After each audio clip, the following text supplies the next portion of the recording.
Morning সবাইকে। সকালবেলায় বেসন আর নিয়েছি কুমড়ো।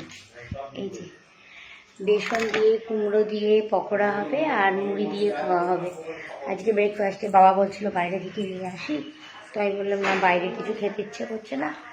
আজকে একদম বেগুনি, তারপর কুমড়োর বড়া এসব দিয়ে মুড়ি খাই। তো জলখাবারের বেগুনি মানে কুমড়োর বড়াগুলো আমি বানাচ্ছি।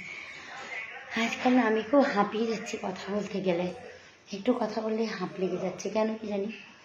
তো মা গেছে উপরে ছাদে ঠাকুর করে পুজো করতে, আর আমি এখন এটা বানাচ্ছি। বাবা খাবে, মা খাবে, বসে আছি চুপচাপ। আর এই প্রথম বাপের বাড়িতে এলাম বিয়ের পরে, এই প্রথম মানে সবাইকে ছাড়া একা আসা।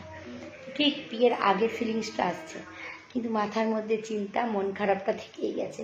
সেই আগের লাইফটার মতন নয় যে একদম বাস বিন্দাস।